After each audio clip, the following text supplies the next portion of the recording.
Saudações, eu não sei como está aí na cidade de vocês. Na minha está quente e seco. Dá para vocês verem pelo céu azul do fundo. Mas, como eu disse no vídeo anterior, a ideia aqui não é ficar falando de como está o tempo. Vamos tentar falar um pouco de geopolítica.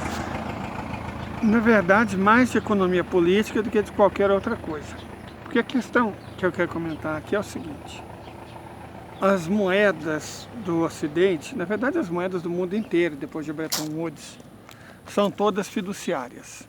E esse é um sistema de coisas que a Rússia, a China e o Irã, vamos dizer, os líderes dessa nova ordem mundial, com certeza querem mudar. Por que eles querem mudar? Bom, em primeiro lugar, porque não favorece essas moedas fiduciárias, tipo euro, dólar, os vários dólares, dólar americano, canadense, australiano, neozelandês, franco suíço, libra esterlina, iene japonês, won sul-coreano. Essas moedas fiduciárias, elas são, como eu já expliquei em outros vídeos, títulos de dívida. E o que garante isso é o poder, são as armas, é a capacidade desses países, dos países que a emitem, salvaguardar pela bala o valor dessas moedas. Tipo, o que garante o poder do dólar? O poder dos Estados Unidos. Certo? A capacidade de intimidação que os Estados Unidos têm. Porque, como eu já expliquei, os Estados Unidos há muito tempo, desde a Segunda Guerra Mundial, não ganham uma guerra de verdade. Né? Perderam no Vietnã, empataram na Coreia, perderam no Afeganistão, foram humilhados lá na verdade, perderam no Iraque, perderam na Síria. Mas o que acontece é que, conforme eu também já expliquei, a ideia dos Estados Unidos não é necessariamente ganhar a guerra, o que eles querem é destruir os países. E isso eles conseguem. Tipo, vencer o Afeganistão? Não, mas o Afeganistão está destruído. Vencer o Iraque? Não. Tiver que sair de lá. Mas o Iraque está destruído. Vencer a Líbia? Não. Mas a Líbia está destruída. Vencer a Síria? Não. Mas a Síria, adivinha, está destruída. E veja a situação da Venezuela, veja a situação de Cuba. Então, os Estados Unidos exportam caos. E fazem isso através de guerra. E é essa capacidade intimidatória que garante o poder do dólar.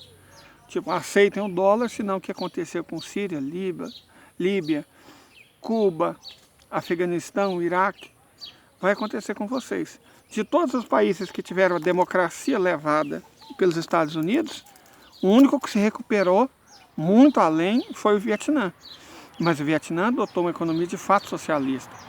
E está longe demais dos Estados Unidos, para os Estados Unidos garantir democracia para eles, né?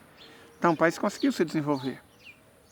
Bom, de toda forma, como eu disse, esse é o estado de coisas, o status quo, que os líderes da nova ordem mundial que está se desenhando querem acabar.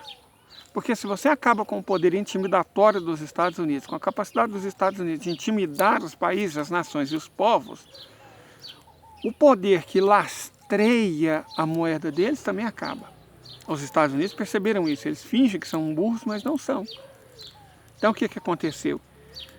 Para proteger o dólar, eles canibalizaram o iene está valendo uma fração do que valia antes do conflito com a Rússia. Canibalizaram o euro de 1,16 está 99 centos de dólar, quer dizer, perdeu uma desvalorização brutal em apenas 5 meses. A libra esterlina também está derretendo no seu valor, correto? Então o que eles estão fazendo? Canibalizando outras moedas fiduciárias de países aliados. A gente sabe, mas pelo jeito a Europa, o Reino Unido, o Japão não sabem que os Estados Unidos não têm aliados, eles têm vassalos. Eles não aceitam aliança, não aceitam amizade, eles não se comprometem com a amizade, certo? Eles não mantêm a palavra com o aliado. Eles só aceitam vassalos, que façam o que eles querem, como eles querem, quando eles querem, do jeito que eles querem. Isso são os Estados Unidos da América.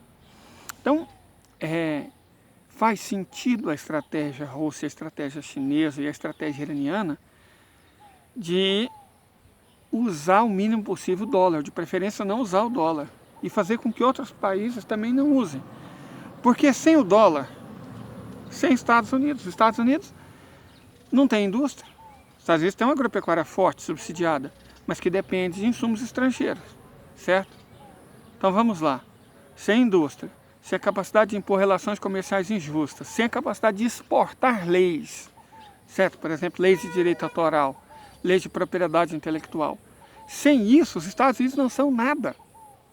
Perfeito? O que garante isso é o poder militar. E o poder militar garante o dólar, que é a moeda fiduciária. Então não adianta você combater os Estados Unidos aqui e ali em guerras de procuração que só vão tornar a indústria, o complexo militar armamentício dos Estados Unidos cada vez mais forte. O que é necessário para que se reestruture a ordem mundial e se crie uma nova e mais justa é acabar com o poder da capacidade dos Estados Unidos e seus vassalos, lembrando, eles não têm aliados, de emitir moeda fiduciária, certo? Para emitir moeda fiduciária você precisa de recursos, preferencialmente ouro e prata. E isso os Estados Unidos não têm, não em quantidade suficiente. E não tem como adquirir, se não for pela força. Logo, libertar a África, libertar a Eurásia e no futuro libertar a América Latina é necessário, crucial e imperativo caso o mundo queira se ver livre do poder discricionário dos Estados Unidos, que tanto mal já trouxe para a humanidade. E a Rússia sabe disso, certo? A Rússia sabe, na guerra contra a OTAN na Ucrânia, o que está em jogo. E por isso ela não vai desistir de forma alguma e também não vai parar enquanto não obtiver uma vitória completa. Porque ela entende de maneira clara, graças ao Sergei Glaziev, o que está em jogo e o que é necessário para vencer. Tranquilo? É isso. Só aproveitando esse finalzinho aqui, curtam, compartilhem, me sigam, perfeito? E tenham um ótimo dia.